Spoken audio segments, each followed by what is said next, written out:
Welcome back, students. Let's start with today's topic. If you have not subscribed my channel, please do subscribe and please like and share the videos. Trigonometric function आपण हा chapter बघणार आहोत. त्याच्यामध्ये first topic आहे trigonometric equation and their solution. First of all trigonometric equation काय असतात आपण बघूया. ज्या इक्वेशन्स मध्ये sine theta, cos theta, tan theta हे असे जे ट्रिग्नोमेट्रिक फंक्शन यूज केले आहेत त्या फंक्शन्सला ट्रिग्नोमेट्रिक फंक्शन असं म्हटलं जातं. फर्स्ट डेफिनेशन आहे ट्रिग्नोमेट्रिक इक्वेशनची. इथे बघा, the equation involving trigonometric function is called as a trigonometric equation. Means ज्या इक्वेशन मध्ये sin theta, cos theta trigonometric functions आहेत त्यांना trigonometric equation असं म्हटलं जातं. नेक्स्ट आहे solution of trigonometric equations. Means a solution of variable means a value of variable in a trigonometric equation which satisfies the equation is called as a solution of trigonometric equations. Means ज्या value trigonometric फंक्शनला trigonometric इक्वेशनला satisfy करतात त्यांना solution of trigonometric equation असं म्हटलं जातं. आता इथे बघा, sine theta is equal to 1/2. कोणत्या अँगलला साइनची व्हॅल्यू 1/2 आहे आपल्याला माहित आहे. Pi. Pi means 30. Sine 30 is equal to 1/2 means theta is equal to 30 means pi ही सोल्युशन ऑफ दिस इक्वेशन आहे. मीन्स हे ट्रिग्नोमेट्रिक इक्वेशन आहे, त्याचं सोल्युशन आहे पाय/6. अशा प्रकारे cos theta is equal to 1/√2. cos pi/4. pi/4 ला 1/√2 ही व्हॅल्यू आहे, म्हणून pi/4 हा solution of this trigonometric equation आहे. तसंच 7 pi/4 हे सुद्धा cos theta is equal to 1/√2 या इक्वेशनचं सोल्युशन आहे. मीन्स ज्या सोल्युशनला ज्या थिटाच्या अँगलला इक्वेशन सॅटिस्फाय होतं त्याला आपण सोल्युशन ऑफ ट्रिग्नोमेट्रिक इक्वेशन असं म्हणू शकतो. नेक्स्ट आहे प्रिन्सिपल सोल्युशन. प्रिन्सिपल सोल्युशन मध्ये ज्या solution alpha of trigonometric equation is called as a principal solution if 0 is less than equal to alpha less than equal to 2π. Means ज्या अँगलला ज्या व्हॅल्यूला ज्या सोल्युशनला ट्रिग्नोमेट्रिक इक्वेशन मध्ये ही कंडिशन सॅटिस्फाय होते त्याला principal solution आपण असं म्हणू शकतो. सपोज अल्फाची व्हॅल्यू आहे पाय/6. तर पाय/6 इथे पाय/6 हा 0 पेक्षा मोठा आहे आणि 2π पेक्षा सुद्धा लहान आहे. जे सोल्युशन या कंडिशन मध्ये सॅटिस्फाय होतं, तुमचे सोल्युशन मीन्स अल्फा, आणि अल्फा या कंडिशनला सॅटिस्फाय होत असेल तर त्याला प्रिन्सिपल सोल्युशन असं म्हटलं जातं. फर्स्ट एक्झाम्पल आहे पाय/6 and 5 pi/6 are principal solution of trigonometric equation sin theta is equal to 1/2. Sin 30 is equal to 1/2. So sin 30 means 2π पेक्षा लहान आहे. Suppose alpha is equal to pi तर इथे कन्सिडर होतं 0 is less than pi less than 2π. 2π means 360 and pi means 30. 30 360 पेक्षा लहान आहे आणि 0 पेक्षा मोठा आहे, म्हणून sine theta is equal to 1/2 या इक्वेशनचं प्रिन्सिपल सोल्युशन काय झालं, पाय/6 अँड 5π/6 याची व्हॅल्यू तुम्ही कॅल्क्युलेट करून या कंडिशन मध्ये तुम्ही बघू शकता व्हॅल्यू सॅटिस्फाय होते. अशाच सगळ्या सोल्युशनला आपण प्रिन्सिपल सोल्युशन असं म्हणतो. इथे प्रिन्सिपल सोल्युशन काय आहे तर आपण sine theta is equal to 1/2 साठी आपण बघितले होते की पाय/6 अँड 5 पाय/6 हा हे सोल्युशन आहे. आता नेक्स्ट आहे की इथे 13π/6 इज अ सोल्युशन आहे का आपण चेक करायचं आहे sine theta is equal to 1/2 साठी. So 13π/6 is nothing but 390 is a solution but it's not principal solution. का आपण इथे बघू शकतो इथे की 13π/6 is not, it's not belong to 0 to 2π. 13π/6 याची व्हॅल्यू आहे 390 आणि 2π आहे 360.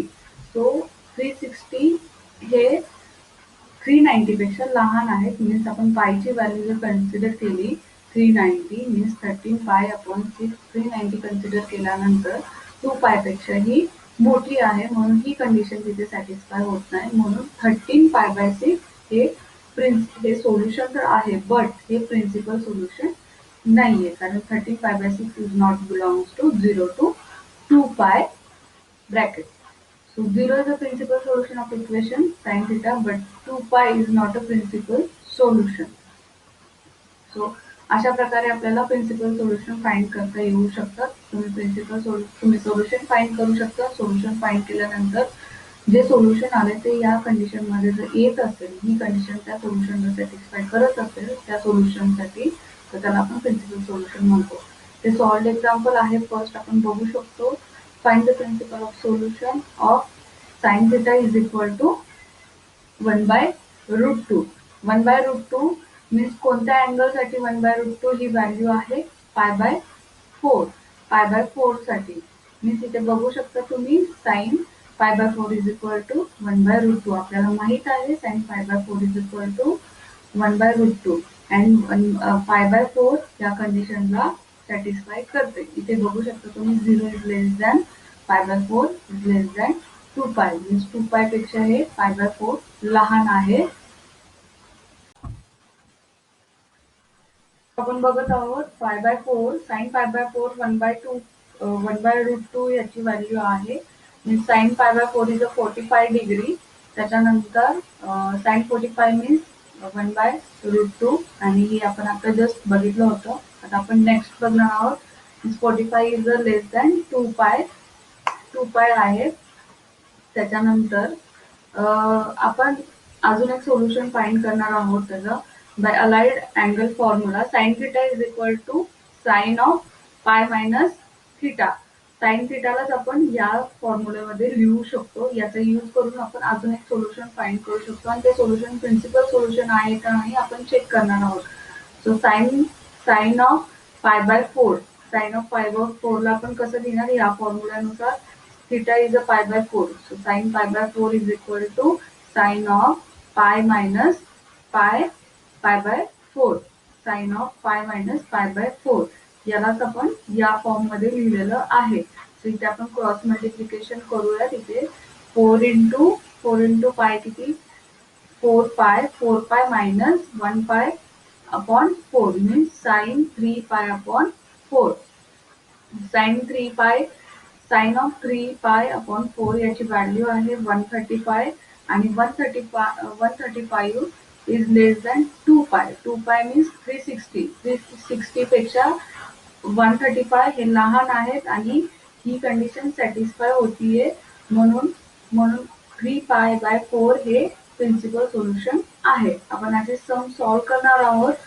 सो आपण इथे लिहू शकतो. इथे बघा इथे लिहिले त्यांनी स्टेटमेंट 3 पाय means 135 3 pi upon 4 means 135 is also principal solution of sin theta is equal to 1 by root 2. म्हणून दोन्ही पण व्हॅल्यूज या प्रिन्सिपल सोल्युशन आहेत. पाय बाय 4 3 पाय by 4 3 pi upon 4 are principal solution of sin theta is equal to 1 by root 2 कारण या दोन्ही व्हॅल्यूज पाय बाय 4 हे 45 डिग्री 3 पाय बाय 4 हे 135 डिग्री या दोन्ही व्हॅल्यूज 2 पाय पेक्षा लहान आहे 360 पेक्षा लहान आहे म्हणून हे प्रिन्सिपल सोल्युशन आहे sin theta 1 upon root 2 चे according to definition of principal solution. Exercise 1.3 बघत आहोत आपण. क्वेश्चन नंबर 1 आहे find the principal solution of following equation. First question आहे cos x is equal to 1/2. Last स्लाइडमध्ये आपण बघितलं होतं की ट्रिग्नोमेट्री इक्वेशन काय असतं, सोल्युशन ऑफ ट्रिग्नोमेट्री इक्वेशन काय आहे, त्याच्यानंतर प्रिन्सिपल सोल्युशन काय आहे, हे तिन्ही कन्सेप्ट आपण पाहिले होते. तरी पण मी पुन्हा एकदा सांगते. ट्रिग्नोमेट्री इक्वेशन म्हणजे equation involving trigonometry functions is called as a trigonometry equations. Means ज्या फंक्शन्समध्ये साइन कॉस टॅन जे ट्रिग्नोमेट्री त्याला म्हणतात, ट्रिग्नोमेट्री फंक्शन्स असतात त्याला ट्रिग्नोमेट्रिक इक्वेशन म्हणतात. a value of variable in trigonometric equation which satisfied the equation is called as a solution of trigonometric equation. Means a value जी value trigonometric इक्वेशनला satisfy करते त्या व्हॅल्यूला सोल्युशन म्हटलं जातं. त्याच्यानंतर प्रिन्सिपल ऑफ सोल्युशन आपण पाहिलं होतं लास्ट स्लाइडमध्ये. Principle of solution means a solution alpha of trigonometric equation is called as a principal solution. Principal solution means ज्या trigonometric equation च्या values solution of a alpha of trigonometric equation is called as a principal solution if 0 is less than alpha less than 2 pi means सोल्युशनची value ही 0 आणि 2 पाय means 360 डिग्रीच्या मध्ये असेल तर त्याला principal solution आपण म्हणू शकतो ट्रिग्नोमेट्रिक फंक्शनचे. सो आता आपण फर्स्ट एक्झाम्पल सॉल्व करणार आहोत एक्सरसाइज 1.3 मधली. फर्स्ट वाला cos x is equal to 1/2.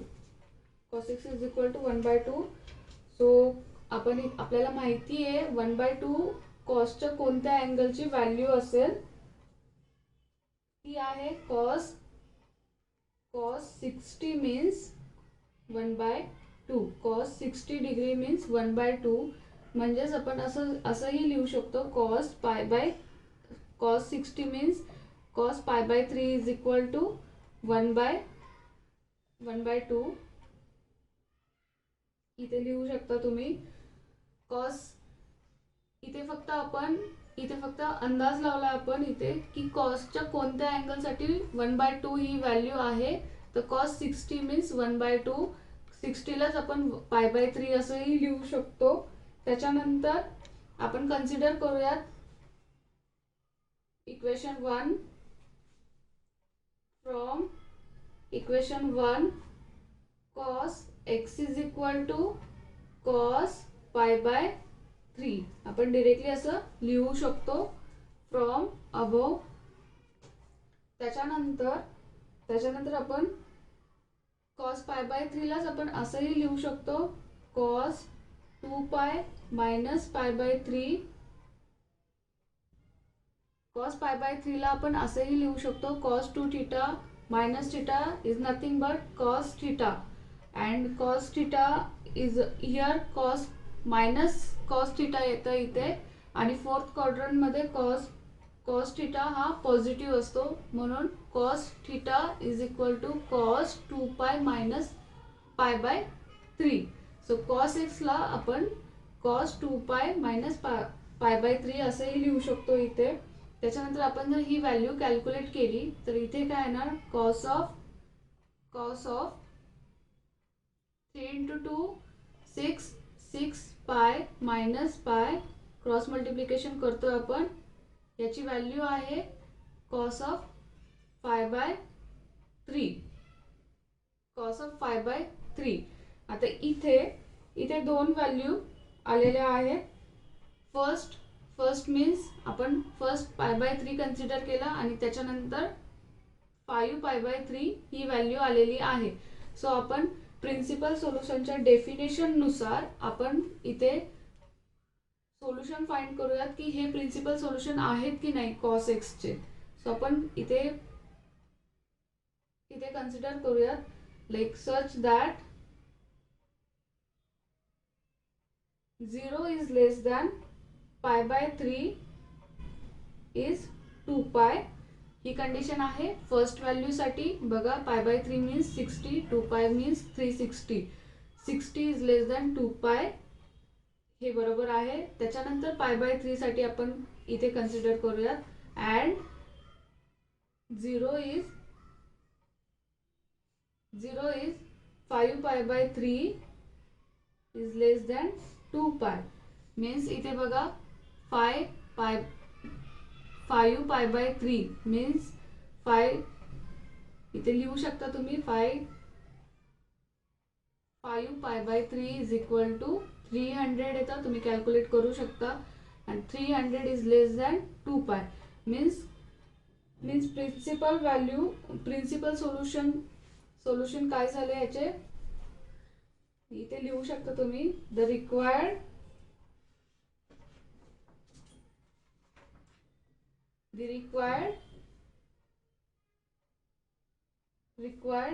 principal solution are x is equal to pi by 3 and x is equal to 5 pi by 3. या दोन्हीही व्हॅल्यू प्रिन्सिपल सोल्युशनच्या डेफिनेशन मध्ये बसतात. सो प्रिन्सिपल सोल्युशन कसे find करायचे, जर त्या व्हॅल्यू 0 पेक्षा मोठ्या आणि 2 पाय पेक्षा लहान असतील आणि त्या व्हॅल्यू इक्वेशनला सॅटिस्फाय करत असतील ट्रिग्नोमेट्रिक फंक्शनला, तर त्याला आपण प्रिन्सिपल सोल्युशन असं म्हणतो. क्वेश्चन नंबर फर्स्ट मधला आपण सेकंड बघत आहोत. Sec x is equal to 2/√3 याची आपल्याला प्रिन्सिपल सोल्युशन व्हॅल्यू फाइंड करायची आहे. आपल्याला माहिती आहे 2/3 कोणत्या अँगलसाठी 2/3 ही व्हॅल्यू आहे सेकसाठी आपल्याला माहित आहे. अँगल 60 साठी 2/3 ही व्हॅल्यू आहे. So sec 60 degree is equal to 2/√3. 60 लाच आपण कसं लिहितो, sec π/6 is equal to 2/3. So equation 1 ला तुम्ही लिहू शकता फ्रॉम इक्वेशन 1 आपण असंही लिहू शकतो, sec x is equal to sec π/6. याच्यावरून आपण 2/3 ची व्हॅल्यू डिरेक्टली सेक π/6 हे लिहू शकतो. इथे यालाच आपण कसं लिहू शकतो, π/6 ला सेक 2π मायनस π/6. आपल्याला फॉर्म्युला माहित आहे, sec 2π plus minus x is equal to sec x. So आपण डिरेक्टली इथे लिहू शकतो, म्हणजे sec π/6 is nothing but sec of 2π minus π/6. तर ह्याला आपण क्रॉस मल्टिप्लिकेशन करून घेऊयात. इथे sec 6 into 2 is equal to 12π minus pi divided by 6 is equal to किती झाले calculation, sec 12 minus 1 pi is 11π upon 6. So first value आपण π/6 कन्सिडर केली होती. π/6लाच आपण 2π मायनस π/6 लिहिला, कारण आपल्याकडे फॉर्म्युला आहे हा. त्याच्यानंतर कॅल्क्युलेशन करून आपल्याला ही व्हॅल्यू भेटलेली आहे. सो सेक एक्सला आपण सेक π/6 अँड सेक ऑफ 11π/6 असं लिहू शकतो. सो आपण लास्ट सोल्युशन कसं लिहिणार, आपण condition wise principal solution that such that 0 is less than π/6 is less than 2π and 0 is less than 11π/6 less than 2π. हे आपल्याला दोन सोल्युशन भेटलेले आहेत. इथे लिहू शकता तुम्ही the required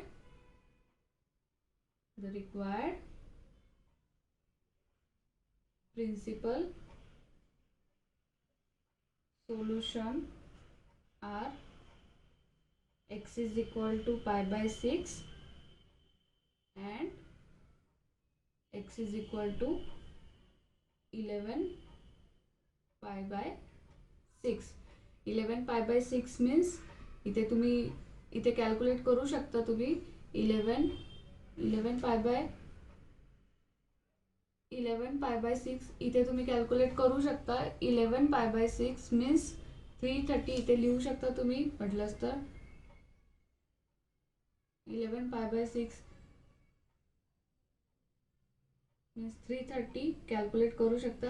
अँड π/6 मीन्स 30. हे दोन्ही पण अँगल 2π आतमधले आहेत, मीन्स 2π पेक्षा लहान आहेत आणि 0 पेक्षा मोठे आहेत. मीन्स या ट्रिग्नोमेट्री फंक्शनला सेक π/6 अँड 11π/6 हे सोल्युशन सॅटिस्फाय करतं, म्हणूनच याला principal solution of sec x असं म्हटलेलं आहे.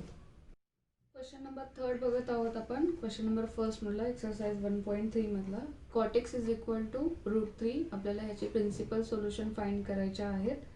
सो आपण लास्ट क्वेश्चनमध्ये जसं सॉल्व्ह केलं होतं तसंच ह्या क्वेश्चनमध्ये सुद्धा सेम प्रोसेस आपण फॉलो करणार आहोत.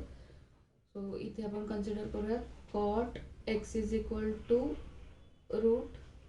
√3. √3 कोणत्या अँगलसाठी आहे? कॉटच्या टेबलमध्ये कॉट √3 ची value means cot inverse of √3 means cot π/6 म्हणजेच cot 30 degree is equal to √3. So cot π/6 साठी π/6 ची व्हॅल्यू किती आहे? √3. सो √3च्या जागी आपण काय लिहू शकतो? कॉट π/6. इथे लिहा cot x is equal to cot π/6. आपण π/6 इथे व्हॅल्यू आलेली आहे. इथे first cot x is equal to cot π/6. So आपण आता सॉल्व करूयात पुढे. आपल्याला माहित आहे ट्रिग्नोमेट्रिक फंक्शन ऑफ अलाइड अँगलचा फॉर्म्युला आपल्याला माहित आहे कॉटसाठी. If cot 180 means cot pi plus theta is equal to किती आहे? Cot theta. Cot 180 means cot pi plus theta is equal to cot theta. मग आपण इथे लिहू शकतो π/6 ला हीच कंडिशन आपण फॉलो करू शकतो. कॉट पाय थिटा मीन्स π/6 कन्सिडर करायचा आहे आपण. कॉट पाय प्लस π/6 या कॉट π/6 ला आपण याच्यामध्ये या कंडिशन मध्ये लिहिलेलं आहे. So cot pi plus π/6 is nothing but cot π/6. So आपण इथे क्रॉस मल्टिप्लिकेशन करून घेऊयात. हा फॉर्म्युला अलाइड अँगलचा आहे. Trigonometric function of allied angles त्याच्यामध्ये हा फॉर्म्युला आहे. आपण तो फक्त इथे यूज केला आहे. सो इथे क्रॉस मल्टिप्लिकेशन करून घेऊयात. ब्रॅकेटमध्ये कॉट ऑफ 6 इंटू इथे काही नाही म्हणजे 1. 6 इंटू 1 इज 6 पाय प्लस पाय डिवायडेड बाय 6. सो 1 प्लस 6 पाय प्लस 1 किती झाले? कॉट ऑफ 7 पाय डिवायडेड बाय 6. कॉट ऑफ 7 पाय डिवायडेड बाय 6. सिन्स 7 पाय डिवायडेड बाय 6 ची व्हॅल्यू किती येते? इथे कॅल्क्युलेट तुम्ही करू शकता. इथे व्हॅल्यू येते 210 मीन्स 210 अँड π/6 मीन्स 30. म्हणजे कॉट एक्सच्या दोन प्रिन्सिपल व्हॅल्यूज आलेल्या आहेत π/6 अँड 7 π/6. सो आपण इथे लिहू शकतो such that 0 is less than π/6. 0 is less than π/6 is less than 2 pi and 0 is less than ही जी नवीन व्हॅल्यू आहे ती 7 π/6 is less than 2 pi. Means 2 pi पेक्षा 7 π/6 ही लहान आहे and 2 पाय पेक्षा π/6 ही लहान आहे. 2 पाय मीन्स 360 डिग्री. 360 डिग्री पेक्षा 210 अँड 30 नक्कीच लहान आहेत. म्हणून हे दोन्ही सोल्युशन प्रिन्सिपल सोल्युशन आहेत कॉट एक्सचे. सो इथे तुम्ही लिहू शकता द रिक्वायर्ड